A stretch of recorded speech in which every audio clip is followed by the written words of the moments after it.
하겠습니다. 성경 말씀은 마가복음 8장 27절에서 38절입니다. 신약성경 마가복음 8장 27절에서 38절, 페이지는 제가 가진 성경으로 67페이지에 있습니다.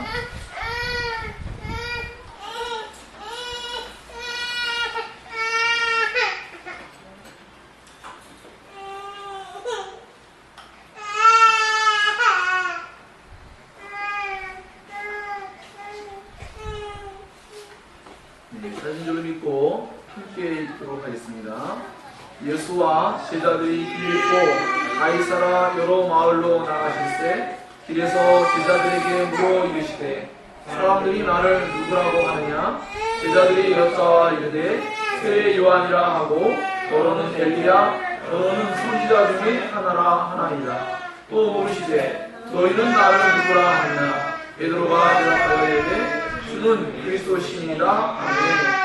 이에 자기의 일을 아무에게도 말하지 말라 경고하시고 인자가 많은 고난을 받고 장로들과 대제사장들과 서기관들에게 버림받아 죽임을 당하고 사흘 만에 살아나야 할 것을 비로소 그들에게 가르치시되 드러내놓고 이 말씀을 하시니 베드로가 예수를 붙들고 항변하매 예수께서 돌이키사 제자들을 보시며 베드로를 꾸짖어 이르시되 사탄아 내 뒤로 물러가라. 내가 하나님의 일을 생각하지 아니하고 도리어 사람의 일을 생각하는도다 하시고 베드로와 제자들을 불러 이르시되 누구든지 나를 따라오려거든 자기를 부인하고 자기 십자가를 지고 나를 따를 것이니라. 누구든지 자기 목숨을 구원하고자 하면 잃을 것이요 누구든지 나와 복음을 위하여 자기 목숨을 잃으면 구원하리라. 사람이 만일 온 천하를 얻고도 자기 목숨을 잃으면 무엇이 유익하리요? 사람이 무엇을 주고 자기 목숨과 바꾸겠느냐? 누구든지 이 음란하고 죄 많은 세대에서 나와 내 말을 부끄러워하면 인자도 아버지의 영광으로 거룩한 천사들과 함께 올 때에 그 사람을 부끄러워하리라. 아멘. 자기 목숨보다 소중한 예수님, 이런 제목으로 말씀을 증거하도록 합니다. 잠시 기도합니다. 하나님 아버지, 저희들에게 예수님이 얼마나 소중한 분인지를 깨닫게 해주시고 그것이 단순히 우리의 머리에만 남겨져 있는 것이 아니라 우리의 전인격 가운데 예수 그리스도의 그 진정한 본 모습을 바르게 알게 하셔서 그 예수님이 우리에게 어떠한 사랑을 나타내는지를 깨닫게 하셔서 기꺼이 예수 그리스도를 위하여 우리의 가진 바 그 모든 것을 기쁘게 드리며 주님을 위해서 희생을 하든 헌신을 하든 그 모든 것들이 쓰여짐으로 인하여서 감사히 여기며 살아갈 수 있는 저희 모두가 될 수 있도록 은혜를 내려 주시옵소서. 오늘도 주의 말씀으로 말미암아 한 걸음 한 걸음 예수님을 온전히 따를 수 있는 저희 모두가 다 될 수 있도록 은혜를 내려 주시옵소서. 예수님 이름으로 기도하옵나이다. 아멘.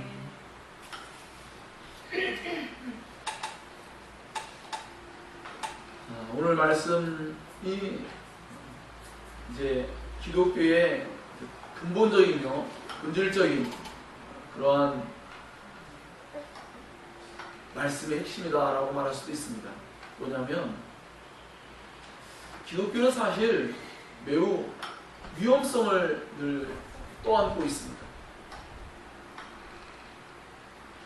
예수를 믿고 따른다는 그 일이 결코 그렇게 어떤 간단하며 또 즐거움의 그런 여행이 아니라 예수를 따른다는 그 길은 이제 생명과 언제나 연관을 맺고 있습니다. 그리고 그 일은 우리에게 매우 신중하게 우리 자신들로 하여금 예수를 따름에 있어서의 그 진정한 그 진지함을 요구하고 그리고 그것을 계산하고 생각해 보기를 원하고 있습니다. 그래서 예수를 믿고 진정으로 따른다는 의미를 참되고 올바르게 이해할 수 있어야만 실제로 따를 수가 있습니다. 그렇지 않으면 예수님을 결국 떠날 수밖에 없는 그런 입장에 놓이게 될 것을 오늘 성경은 우리에게 알려주고 있습니다. 여러분은 예수님을 위해서 자기 목숨을 잃을 준비가 되었습니까? 라고 묻는다면 여러분 대체적으로 아마 그렇다고 이제 대답할 것입니다. 예수께서 정말 베드로의 마음을 몰라가지고 물어봤다든지 또 베드로가 정말로 예수에 대한 그 사랑이 없어서 물어본 것도 아닙니다. 이런 모든 것들을 통하여서 우리로 하여금 자신을 돌아보게 하는 거죠. 무엇을 돌아보게 합니까? 예수님을 정말로 자신이 생각한 바대로 알고 있으면 결국은 주님을 진정으로 따르는 데 있어서 수많은 장애와 시험과 유혹을 겪을 때에 결국 자주 넘어질 수 있다는 것을 우리에게 상기시켜 줍니다. 그리고 우리 자신의 내면 안에서 예수님에 대한 올바른 지식과 그것을 확신하는 마음을 하나님의 오신 성령으로 말미암아 분명하게 우리가 깨닫기 전에는 결국 우리는 우리의 신앙 고백이 우리의 삶 가운데서 삶의 고백으로 이어지는데 많은 격차가 벌어져서 간격이 생겨서 그 간격 안에서 우리는 좌절하기도 하고 또 그것으로 인해서 우리 자신이 매우 슬퍼하기도 하고 매우 많은 그 어려움을 겪을 수 있습니다. 그래서 오늘 이 말씀을 통하여서 우리는 예수님의 제자들에게 예수께서 자기 자신을 밝히시고 예수님의 제자들에게 그 제자의 길을 밝혀주시는 그 길을 이제 우리는 걸어야만 하기 때문에 오늘의 이 말씀 우리에게 주는 의미가 매우 크다고 할 수 있습니다. 우리가 계속해서 살피는 말씀의 중심이 뭡니까? 예수님을 누가 따를 수 있느냐는 겁니다. 많은 사람들이 무리들이 모여서 예수님을 따르고 있는데 예수님은 과연 이 사람들이 과연 나를 올바르게 따를 수 있을까? 라고 하는 것을 예수님은 점검하도록 사람들에게 질문하기 시작하시죠. 그러면서 예수님은 이 모든 사람들에게 무리와 제자들을 바라보면서 말씀하시는 거죠. 제자들을 대표해서 나중에는 베드로가 대표성을 가지고 또한 그 답변들을 하게 되는데 그것은 뭐 사람들의 마음이었고 그것은 더 나아가서 제자들의 마음이었습니다. 그들의 마음속에 과연 예수님에 대한 지식이 어느 정도로 그들이 가지고 있느냐 또는 그들이 예수님을 따르는 데서 어떠한 희생과 각오를 가지고 있느냐라는 부분들을 살펴보려고 하는 것입니다. 성경은 언제나 예수님을 따를 때 목숨을 잃게 될 것을 예고해 주고 있습니다. 즉 예수님을 따르려면 자기 목숨을 내놓으라는 거죠. 자기 목숨을 내놓으면 예수님께서 그 목숨을 예수님이 잃지 않게 해주시고 설사 육신적인 죽음을 경험한다 할지라도 영원한 생명으로 갚아줄 것을 우리에게 약속해 주고 있습니다. 그렇기 때문에 우리는 이 세상 삶을 살아갈 때에 우리의 목숨을 예수님께 담보로 완전히 맡기고 우리의 생명을 예수님께 온전히 드리겠다는 각오로 살아야 하는 것이죠.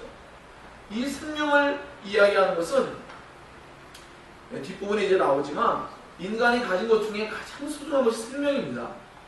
그와 같이 우리 인간이 가지고 있는 모든 것, 그 모든 것을 주님을 위해서 기꺼이 잃어버린다 할지라도 기꺼이 그것들을 다 어떻게 보면 다 희생하고 또 버려진다 할지라도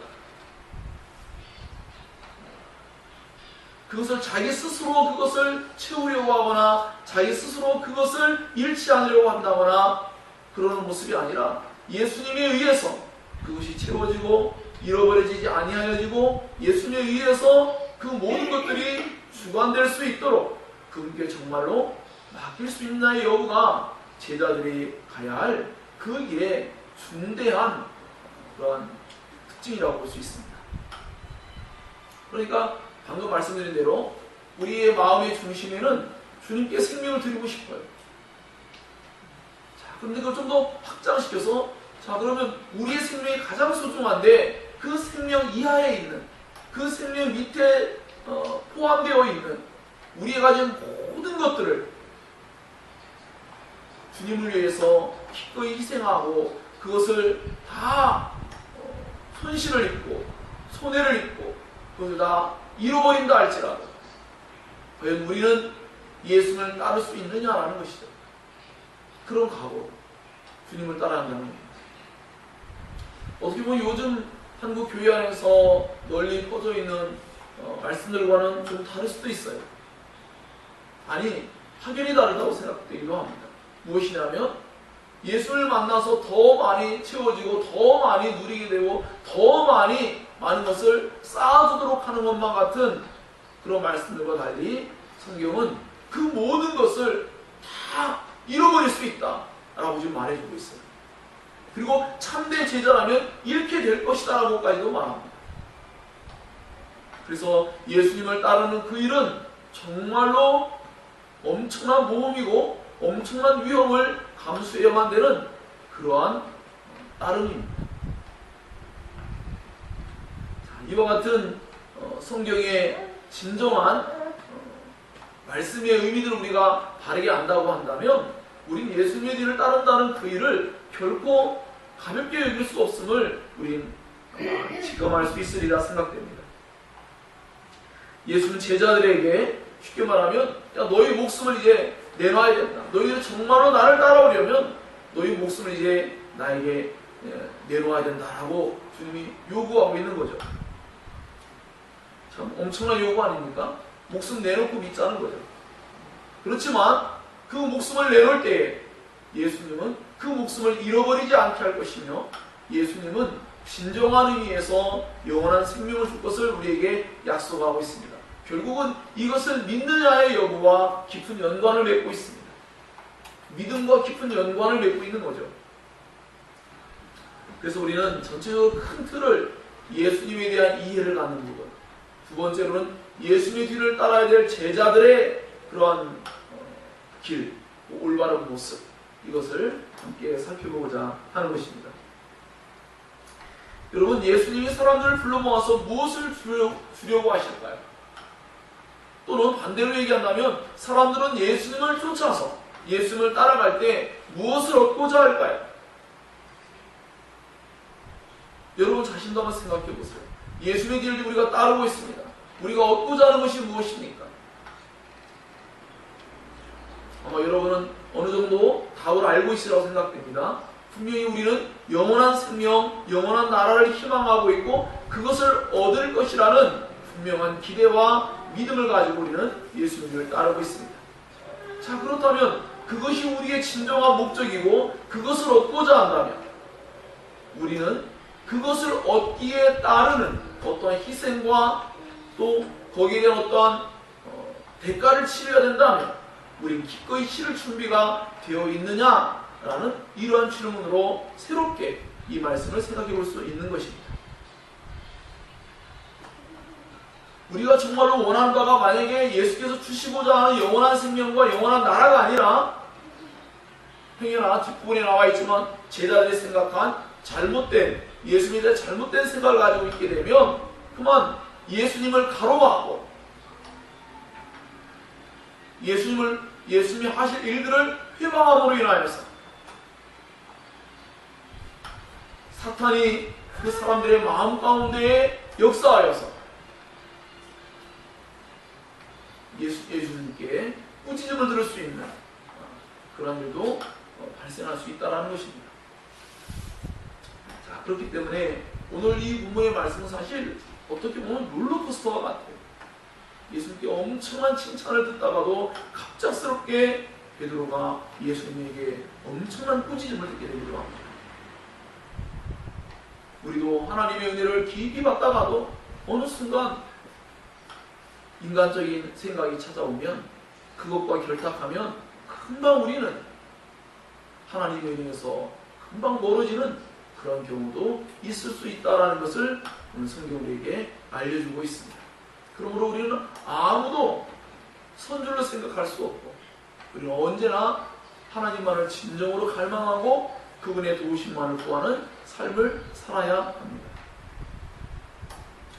그래서 오늘 저는 이 본문을 통하여서 우리 모두가 예수님을 얻는 것이 가장 소중하기 때문에 우리 자신의 생명을 잃어버린 일에 대하여 우리는 기꺼이 그것을 마주대할 수 있는 그러한 신앙인이 되자라는 것입니다. 예수님이 가장 소중한 분이죠. 우리가 조금 아까 찬송을 부른 바와 같이 주 예수보다 더 귀한 것이 무엇이겠습니까? 우리는 그것들을 익히 알고 있습니다. 그런데 실제로 우리의 삶의 자리 속에는 주 예수보다 더 귀한 것들이 있는 것만 같아서 우리는 오늘 이 말씀을 통하여서 우리의 삶의 반성이요 우리의 신앙의 반성이요 다시금 하나님의 말씀으로 돌아가는 그 회개의 길로 우리는 들어서야 된다라고 생각됩니다. 자, 첫 번째로는 예수님은 자신을 밝히고 계십니다. 27절에서 33절까지가 자신을 밝히시는 예수님에서 나오고 그 다음에 34절에서 38절까지가 이제 제자들의 가야 될 길을 밝혀주시는 그것을 깨닫게 해주시는 예수님의 그런 말씀들이 나타나고 있습니다. 첫 번째 질문은요, 사람들이 나를 누구라 하느냐라는 것이죠. 예수님이 가이사라 필립보 여러 마을을 지나가실 때 제자들에게 물어보셨습니다. 사람들이 나를 누구라 하느냐라고 물어보시죠.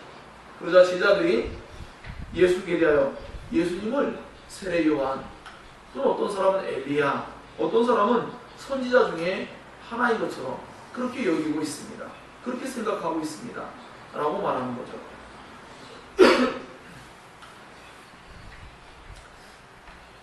예수에 대한 생각을 사람들이 여전히 지금 잘못되게 알고 있죠. 우리가 과거의 말씀을 살핀 바와 같이 세례 요한도 죽었고 또 그 세례 요한의 사역과는 뭔가 다른 점이 있음을 사람들이 간파하지 못해요. 다만 세례 요한이 외쳤던 그 말씀의 그 내용들이 같은 맥을 같이 하고 있는 건 있지만 그것이 더 엄청난 것으로 확장되고 있고 그것이 더 놀라운 것으로 지금 실제적으로 나타나고 있음을 사람들은 간파하지 못하는 것 같아요. 그래서 아마 그들은 세례 요한이 다시 아마 살아나서 그런 사역을 해주기를 기대하는 마음으로 말할 수도 있고요. 또 그렇게 헤롯이 생각하고 있었기 때문에 그러한 이야기들이 퍼져가면서 아 정말로 그런 것은 아닐까 라고 생각할 수도 있을 겁니다. 그리고 그 세례 요한이 하였던 그 사역이 계속해서 진행되기를 바라는 마음도 있을 수도 있습니다. 여하튼 그러나 예수님은 세례 요한하고는 완전히 다른 차원의 사역들을 하고 있습니다. 그것을 무엇으로 알 수 있냐 했더니 세례 요한조차도 자신의 제자들을 보내서 예수님께 과연 당신이 우리가 그렇게 기다리던 메시아가 맞습니까? 라고 물어보기까지 했어요. 그 세례 요한이 생각한 그 이상의 전혀 다른 차원의 어떤 예수님이 사역들을 하시니까 세례 요한조차도 깜짝 놀랄 만한 그런 예수님의 사역들이었습니다. 그러니까 예수님과는 본질적으로 사역이 완전히 다르다고 볼 수도 있어요. 어쩌면 세례 요한이 그렇게 갈망하였던 그 사역의 실체가 실제적으로 지금 이루어지고 있는 것들이죠. 그러므로 세례 요한이 그렇게 요구하였고 그렇게 되어지기를 바랬던 모든 것들을 예수님이 실제로 성취하는 모든 시간들로 삼고 계셨어요. 자, 그렇기 때문에 세례 요한보다도 예수님은 더욱더 위대하고 더욱더 놀라운 사역자라는 것을 사람들이 아직 인식하지 못하고 있다는 것을 지금 제자들의 답변을 통해서 알 수 있습니다. 또 엘리야는 어떻습니까? 엘리야도 마찬가지죠. 하나님의 위대한 선지자들 가운데 얼마나 놀라운 이적을 많이 행사했습니까? 그런데 그 엘리야와도 다른 차원 놀라운 사역들을 예수께서 계속해서 그 이적들을 행하시는데 과거에 한 번도 듣도 보지도 못했던 놀라운 이적들을 예수님이 날마다 끊임없이 베풀고 계세요. 그래서 예수님은 또한 이와 같이 엘리야와도 다른 차원의 그러한 사역을 지금 하고 계시다는 것을 또한 알 수 있습니다. 또 어떤 사람들은 예수님이 선지자 중에 하나일 거라고 말했습니다. 선지자들이 앞일을 예고해주고 사람들을 회개하고 죄에서 돌이켜 하나님께로 돌아오라는 그런 메시지를 전하죠. 물론 예수님도 그렇게 말씀을 전하셨죠. 하지만 선지자들과 구약의 선지자들과 예수님의 차이는, 선지자들이 이렇게 말한다 할지라도 사람들의 마음이 변화되어서 하나님께로 돌아오고 하나님 나라의 그 백성들이 된 일들이 실제적으로 일어난 일이 그렇게 많지가 않았습니다. 그런데 예수님은 말씀을 전할 때마다 그곳에서 항상 놀라운 변화가 일어나고 있었고 놀라운 일들이 벌어지고 있는데 수많은 사람들이 하나님 나라를 갈망하고 하나님 나라의 백성들이 되어져 가고 있었어요. 마지막 날에 있을 이방인들이 주님께로 돌아온 일들마저 예수님을 통하여서 이방 지역의 수많은 사람들이 하나님 나라의 백성으로서 인정받는 일들이 벌어지고 있었습니다. 그러므로 예수님은 세례 요한이나 엘리야나 어떤 구약의 선지자와도 다른 차원의 그런 분이라는 것을 성경을 통해서 알 수 있습니다. 다만 그 1세기 당시 예수님 당시의 사람들은 아직 이것을 이해하는 데 분명히 어떤 어려움을 겪고 있는 것은 사실인 것 같습니다.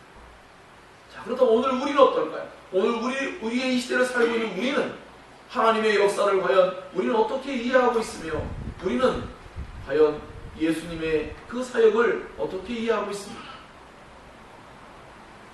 예수께서는 하나님 아버지 성부와 함께 성부와 성자에게로부터 우리에게로 나오시고 보내심을 받은 그 성령으로 말미암아 자신의 백성들을 진리의 말씀으로 통치하고 다스리기를 원하십니다. 그리고 그것을 통하여서 하나님의 나라를 이루어 가시죠. 그러므로 오늘날에도 여전히 예수님은 성령으로 말미암아 믿는 자들을 통치하시는 그러한 일을 여전히 진행하고 계십니다. 자, 그래서 이와 같이 예수님께서 제자들에게 사람들이 나를 누구라 하느냐, 누구라 여기고 있느냐라는 그러한 질문이라는 답변이 주어졌을 때 그것은 이제 예수님이 정말로 어떤 분인지를 그들이 아직 온전히 알지 못한 그런 모습을 드러내는 그런 내용들이다라는 것을 알 수 있습니다. 사람들은 아직 예수님이 하나님으로 보이지는 않는 것 같아요.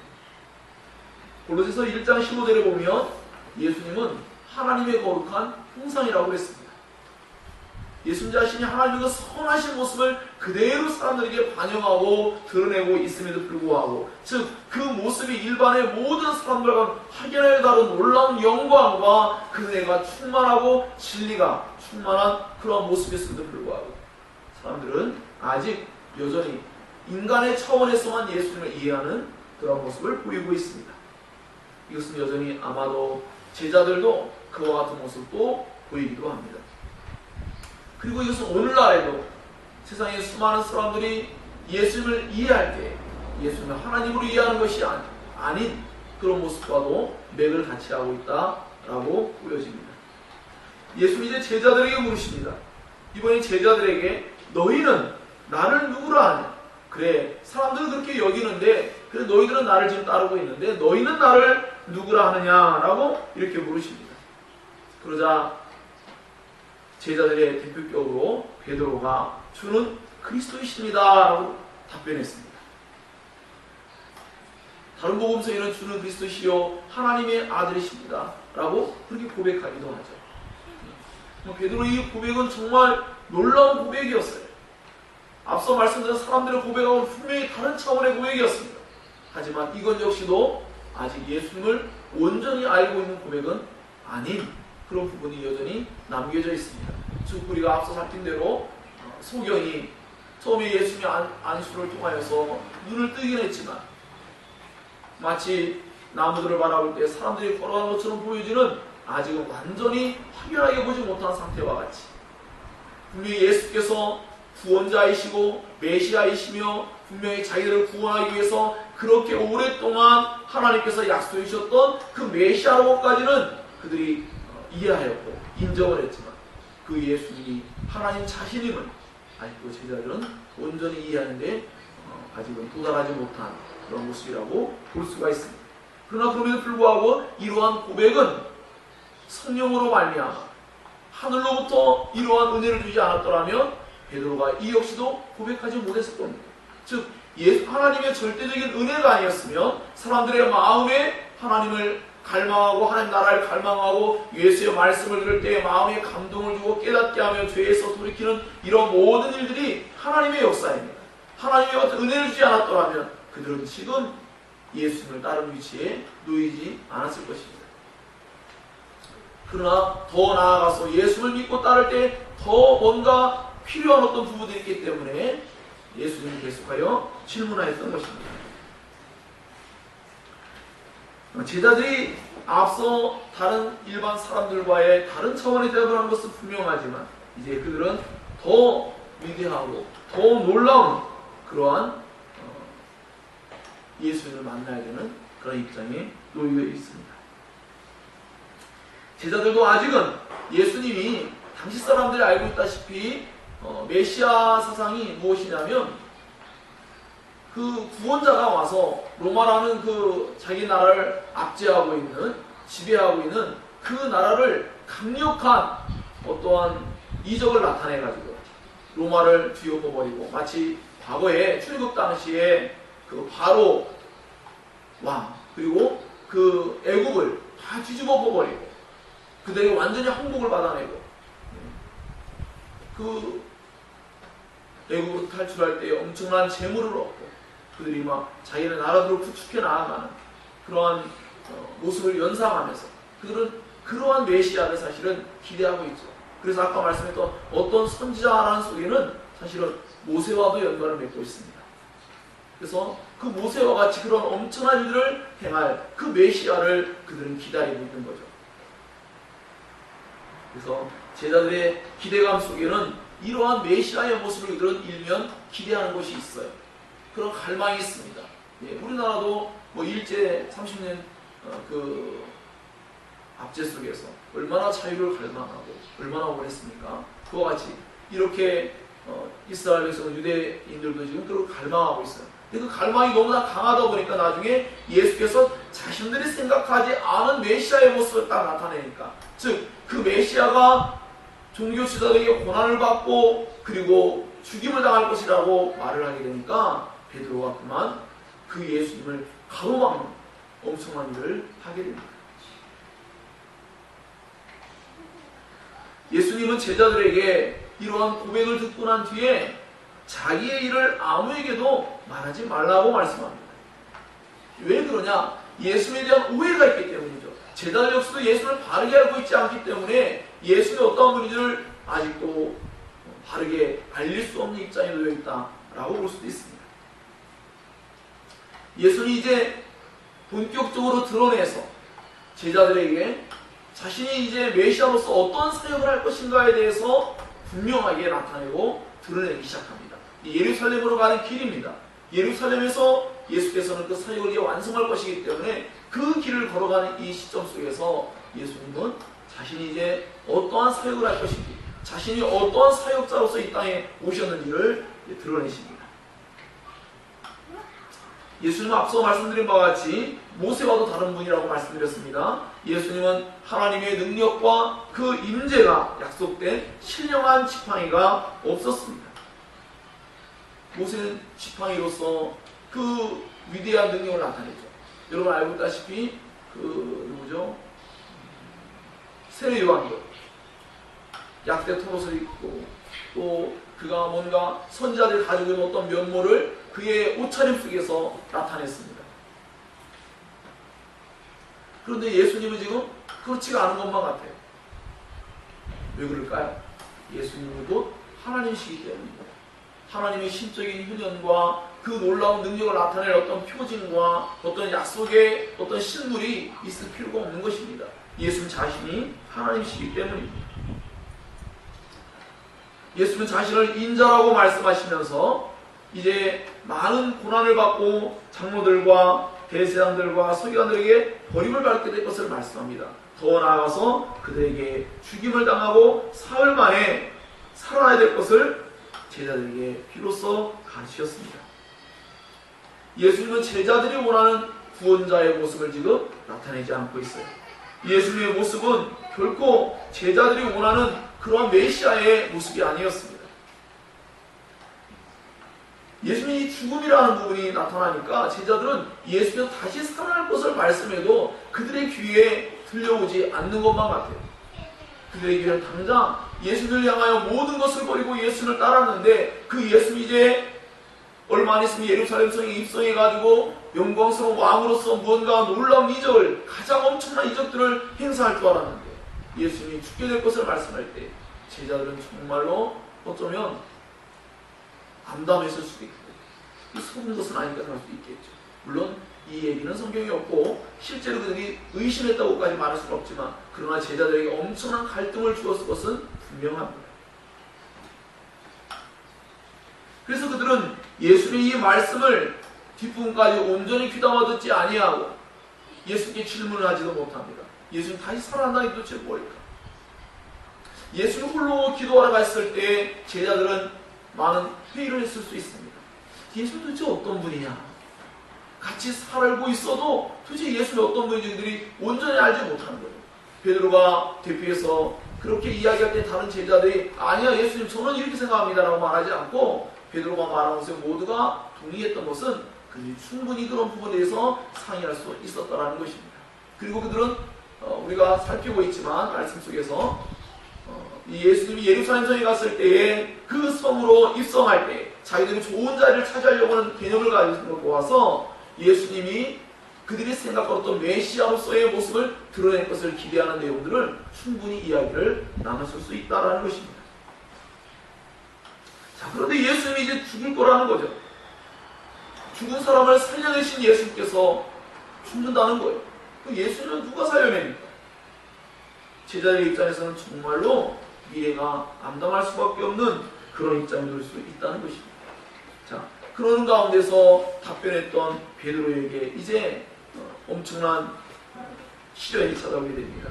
예수님께로부터 하늘로부터 이러한 은혜를 얻게 된 것이 얼마나 복된 것인가를 칭찬을 들은 그 베드로가 조금 있으면 자신이 원하지 않은 그런 메시아의 모습을 예수께서 실질적으로 드러내시니까 제자들은 지금 이제 큰 갈등 가운데서 베드로를 통하여서 예수님을 회방하고 가로막는 그 일을 할 때 아무도 베드로를 제지하지 않습니다.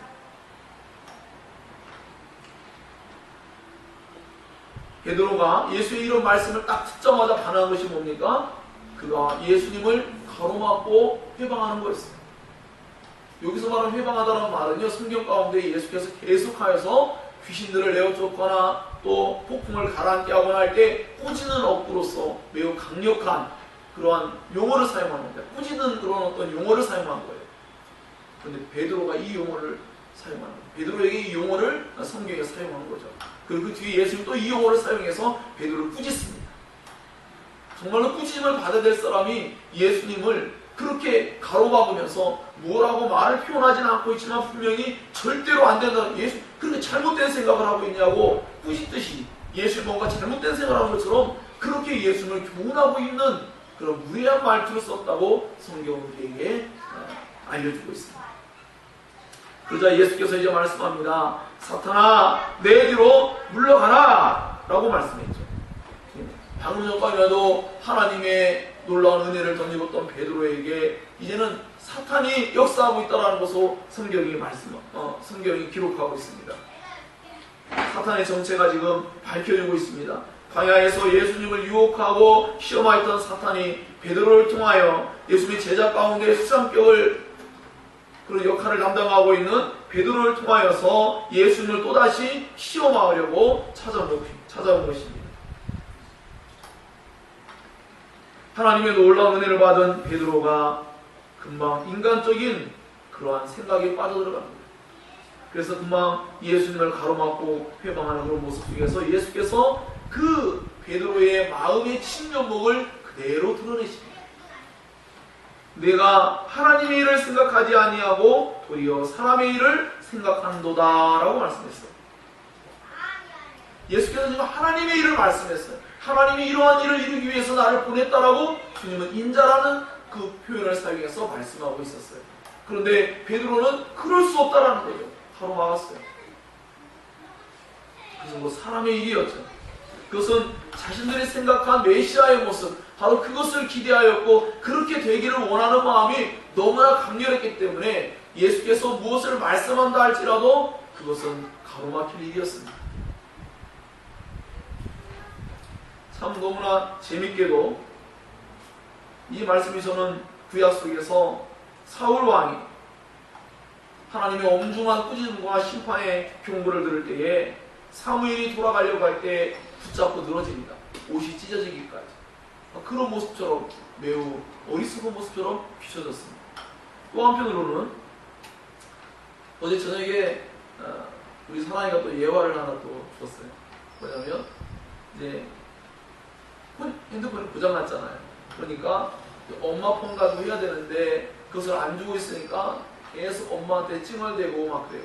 그러니까 나중에 엄마가 어쩌니 자기 전에도 너 왜 엄마 폰을 가지고 왜 네 거인 것 마냥 그렇게 자꾸 막 나를 괴롭히냐 라고 이제 이야기를 했어요. 이게 왜 그럴까요? 열망이, 그것을 해보고 싶은 열망이 강하니까 엄마의 말이 귀에 안 들어오는 거예요.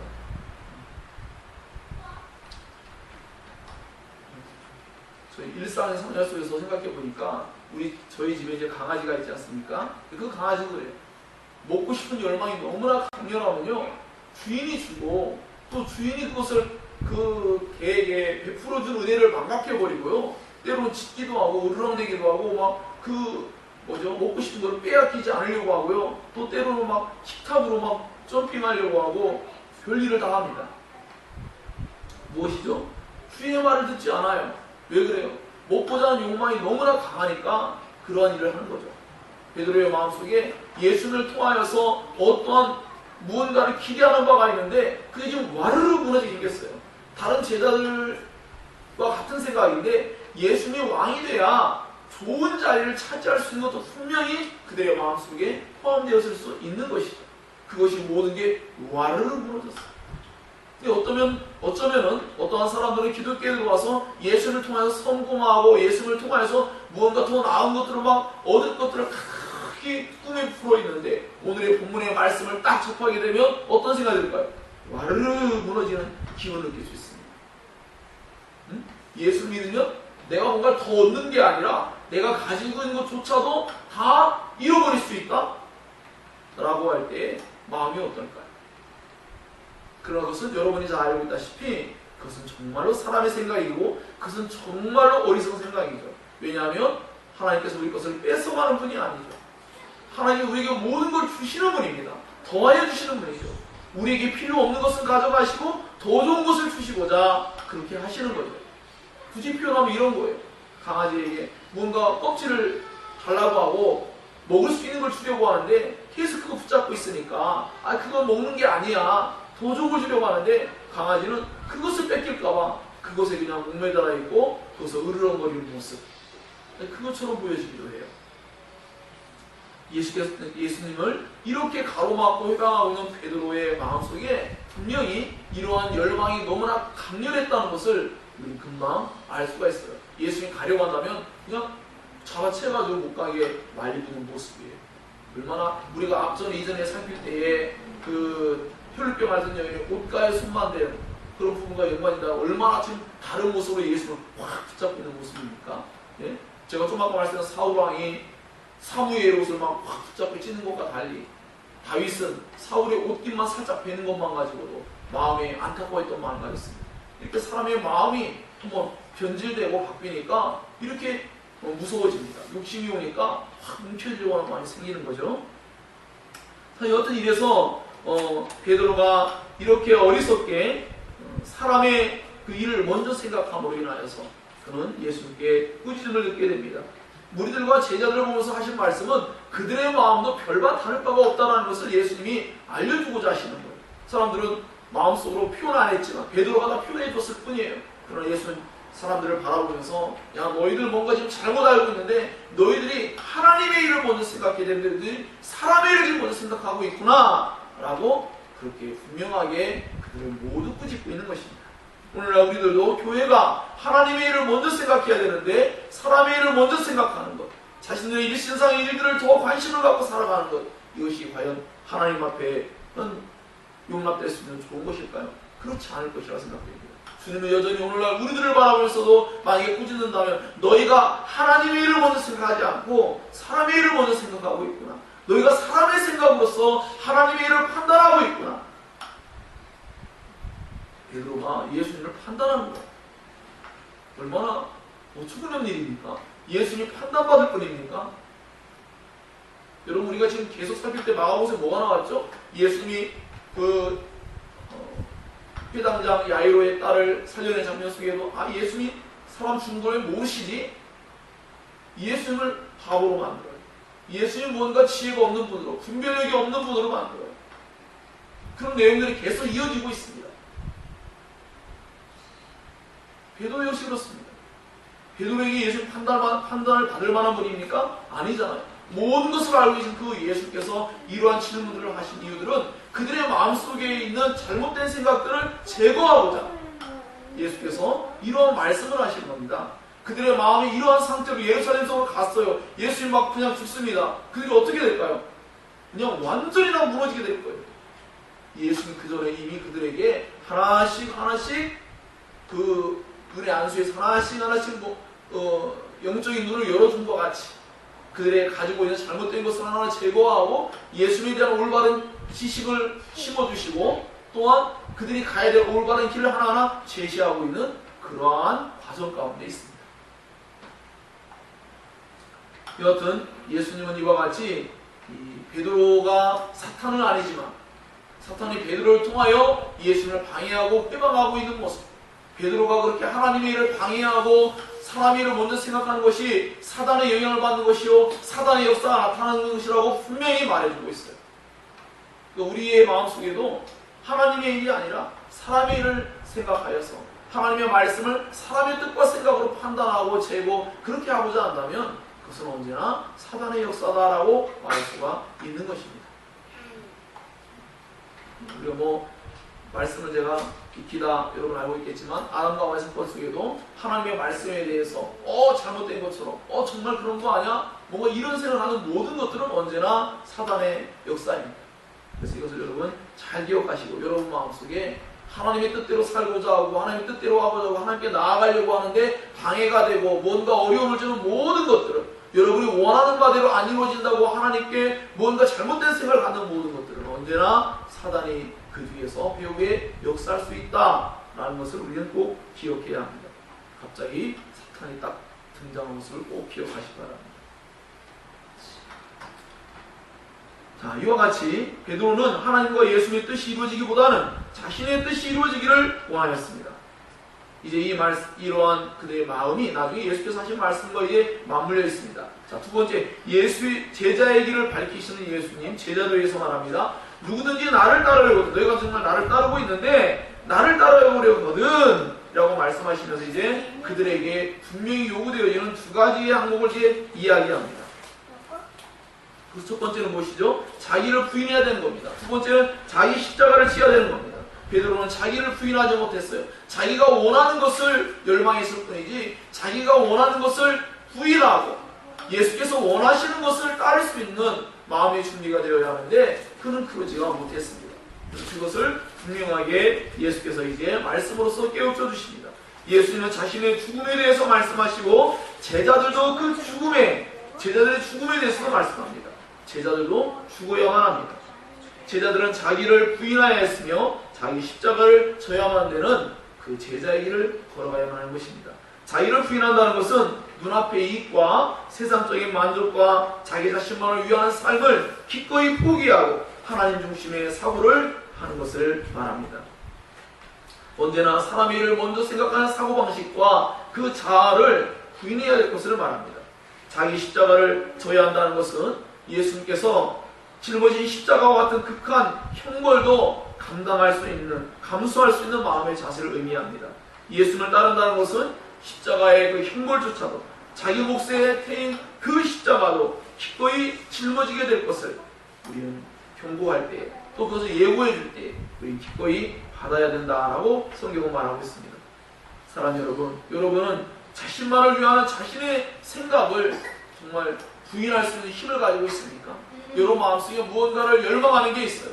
그것을 부인할 수 있는 힘이 여러분 안에 있는지 한번 확인해 보세요. 이것이 중요합니다. 이것이 현재 우리의 영적인 상태라는 것을 성경이 우리에게 알려주고 있습니다. 자기 자신을 부인하고 하나님께서 원하시는 말씀대로 살고자 하나님 말씀이 주어졌는데 그 말씀에 복종하지 않고 내가 원하는 바대로 그 주장이 열망이 강해지면 자기를 부인하는 힘이 약해지죠. 그러면 예수님을 따르기가 어려워집니다. 그러면 자기의 길을 가는 거지 예수의 길을 가는 것은 아닙니다. 분명히 신앙생활을 하고 있는데 여전히 자기가 원하는 길을 가는 것이지 기독교가 제시하고 있는 그 길을 가고 있는 것은 아닐 수가 있습니다. 누구든지 자기의 목숨을 구원하고자 한다면, 만약에 자기의 목숨을 구하고자 한다면 스스로 그 자기 자신이 구원자가 되려고 한다면 그는 잃어버릴 것을 말합니다. 하지만 예수님과 복음을 위하여 목숨을 잃게 되면 예수님께서 반드시 그를 구원할 것이고 그의 목숨을 반드시 하나님께서 좋은 것으로 갚아줄 것을 성경이 지금 약속하고 있습니다. 자기가 자기의 목숨을 지키고자 한다면 잃게 될 것이지만 예수님과 복음을 위해서 자기의 목숨을 잃게 된다면 예수님께서 영원한 생명으로 구원해 줄 것을 의미한다라는 것입니다. 이것은 역설이죠. 하지만 이것은 믿음의 영역입니다. 예수님께서 다시 살릴 것을 믿고 있다면, 예수님께서 약속한 것들을 참되게 믿고 있다면, 예수를 위해서 모든 것이 버려지고 희생되어지고 그것 때문에 우리가 겪게 될 고난과 또 죽음조차도 우리는 기쁘게 감당할 수가 있게 될 것입니다. 그러나 그것을 믿지 않게 된다면 우리는 결코 예수의 길을 올바르게 따를 수 없게 될 것입니다. 그러므로 우리는 예수께서 이러한 말씀들을 하는 이유들을 생각해 보아야 합니다. 왜 제자들에게 이런 말씀을 할까요? 제자들의 마음속에 무언가 이러한 부분들이 준비가 되지 않고 있는 거죠. 제자들은 막연한 희망만 품고 있어요. 여러분 생각해 보세요.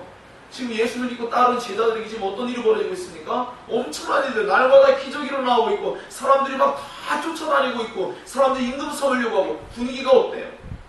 다 됐다 이제. 예수 믿고 이제 저 예루살렘에 딱 들어가면 이제 엄청난 이적을 나타낼 것은 너무나 분명하고 이제 예수께서 아직 진짜를 아직 감춰뒀을 거야. 더 엄청난 이적을 나타낼 거야. 그리고 자신들을 이렇게 특별히 선택해서 데리고 다닌다면 우리에게 분명히 그런 좋은 차를 줄 거라고 그들은 분명히 생각할 수 있을 겁니다. 그런데 예수는 지금 뜬금없이 죽음에 대한 이야기를 하시고 너희도 죽어야 된다고 말씀하시고 너희도 잃게 될 것이라고 말씀할 때에 그들 속에 있는 수많은 잘못된 것들이 하나하나 재정돈되어야 되는 입장에 있습니다. 저는 오늘 말씀을 그렇게 생각합니다. 우리 역시도 예수의 뒤를 진정으로 따른다면 예수의 뒤를 진정으로 올바르게 따르는 참된 교회요 참된 제자가 되고자 한다면 오늘 이 본문의 말씀을 통하여서 우리 자신의 신앙을 재정돈하고 재정립해야 된다고 생각이 듭니다. 우리의 마음속에 있는 수많은 잘못된 것들이 베드로를 통하여 표현되고 표출됐던 것들이 하나하나 제거되어지고 예수께서 원하시는 것들이 우리 안에 세워져 가야 된다고 생각이 됩니다.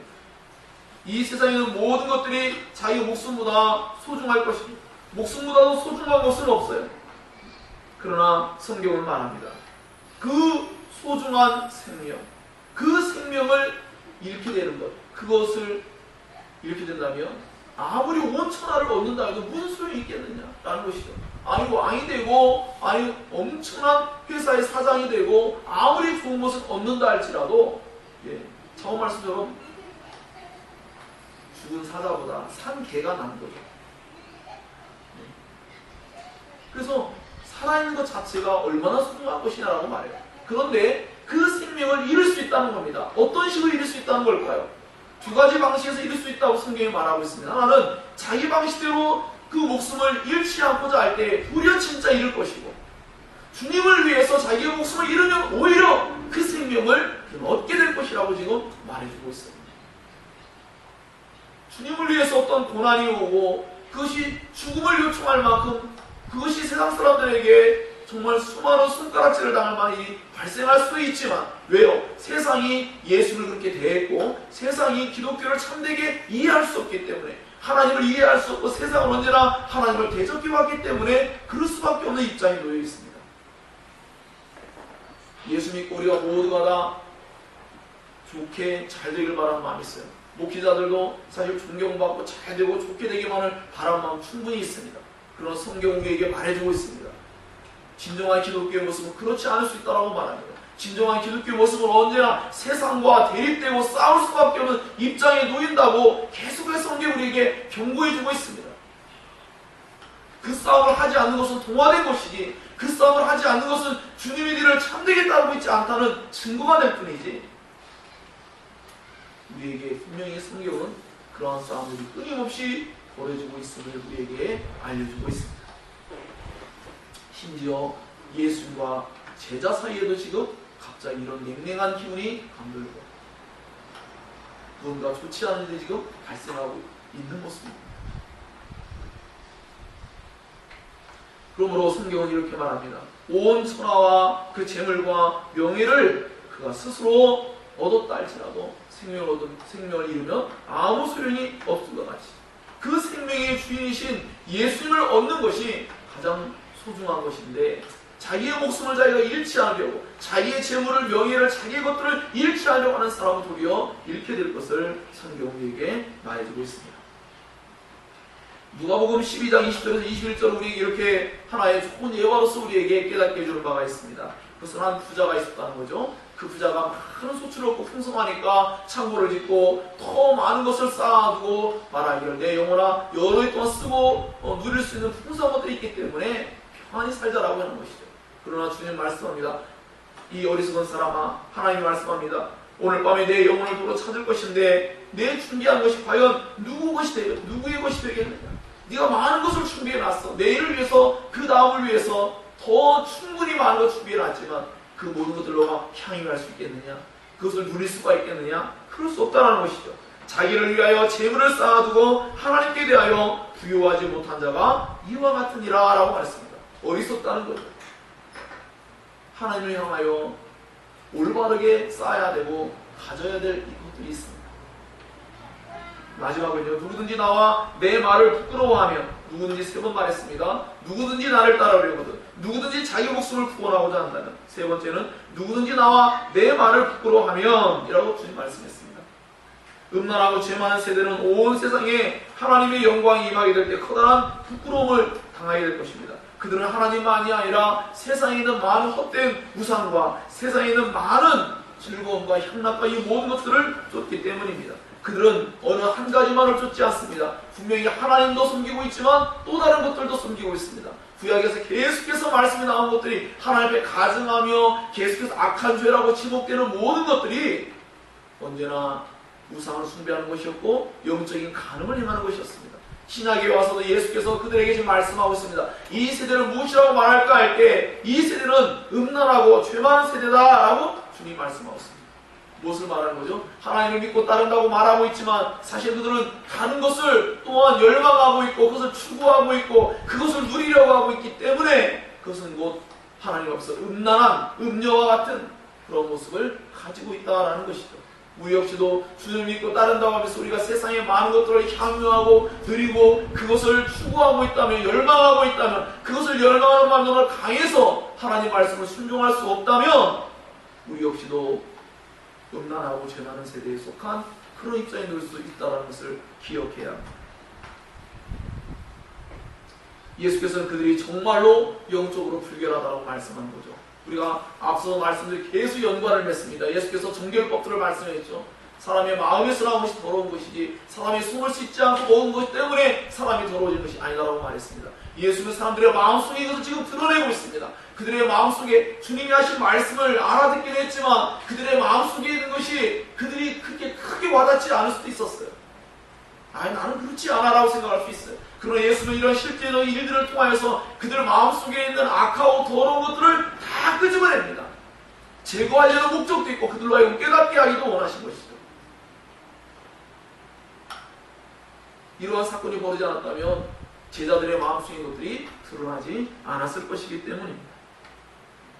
또한 누구든지 예수님과 예수님의 말씀을 따른 것을 부끄러워한다면 그는 음란하고 죄 많은 세대와 같은 자로서 예수께서 하나님 나라 영광으로 거룩한 천사들과 함께 온 세상의 하나님 나라를 이 땅에 가져오실 때 그때 정말로 부끄러움을 당하게 될 것입니다. 그는 정말로 하나님께서 외면하게 될 것입니다.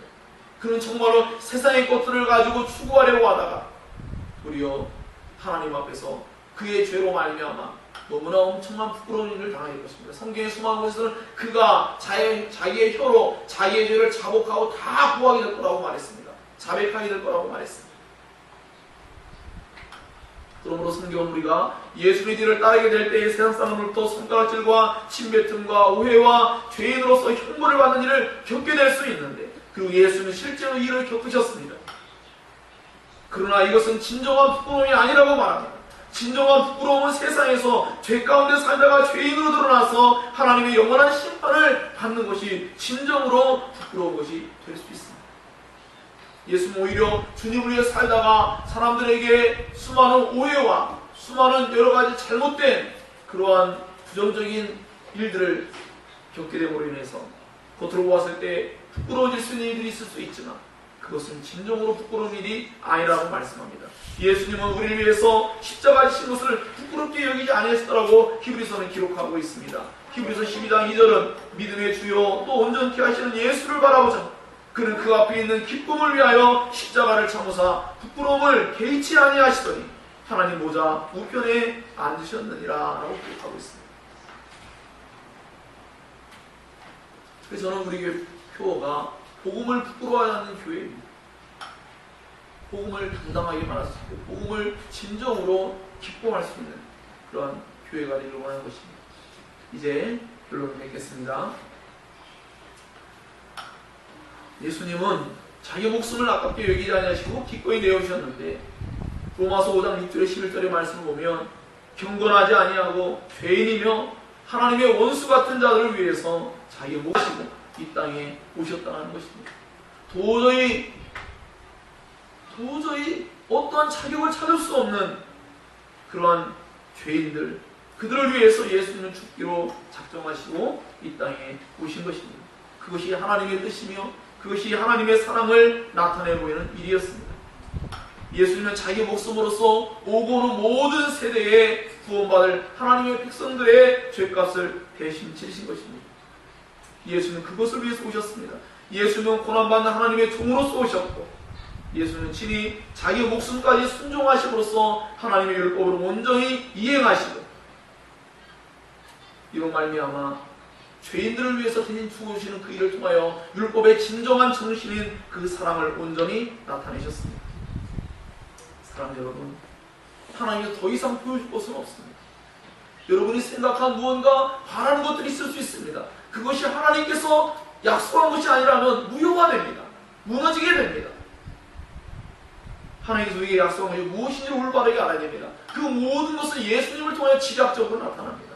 예수님을 통해서 모든 것이 드러났습니다.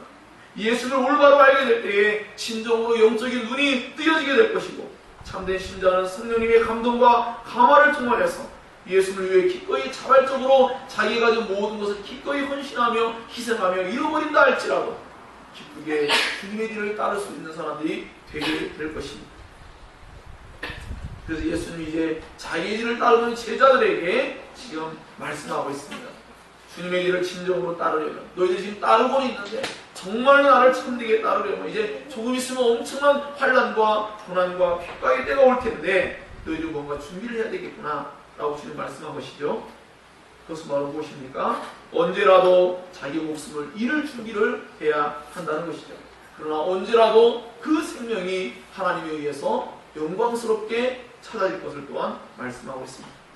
사랑하는 여러분, 그렇기 때문에 우리 모든 참된 진정한 주님의 제자여 하나님 나라의 참된 백성들은 주님을 위해서 예수를 위해서 기꺼이 죽을 준비가 늘 되어 있는 사람이어야만 하는 것입니다. 예수님이 자기 목숨보다도 더 소중하다는 것을 참되게 알게 되었기 때문입니다. 예수님은 자신의 메시아 사역을 그 성질을 알려주시고 제자의 길들을 제자들에게 지금 알려주고 계십니다. 사랑하는 여러분, 여러분은 예수님을 어느 정도까지로 알고 계신가요? 더 많은 지식보다 그 예수님에 대한 사랑의 농도는 또 어떤가요? 예수님이 여러분이 가진 모든 것들보다 더 소중하다고 여겨져야만 여러분이 가진 모든 것을 기꺼이 주님을 위해서 잃은다 할지라도 결코 후회하거나 불평하지 않게 될 것입니다. 오늘 이 말씀을 꼭 기억하시고 진정으로 주님의 제자를 주님의 길을 참되게 따르는 그 거룩한 주님의 제자로서의 길을 주님이 우리에게 나타내시고 보여줄 때 그 길을 올바르게 따를 수 있는 우리 모두가 되길 바랍니다. 그리고 이 모든 일은 주님의 백성들을 가능하게 됩니다. 성령님으로 말미암아 그것은 가능하게 되었습니다. 그 성령의 인도를 따라서 언제나 자기를 부인하고 자기 십자가를 지고 언제나 주님을 가장 소중한 가치로 여기는 마음을 잃어버리지 않는다. 우리 예수의 길을 잘 따르는 교회, 예수의 길을 잘 따르는 주님의 진정한 제자로서의 영광스러운 삶을 살게 될 줄로 믿습니다. 기도하겠습니다.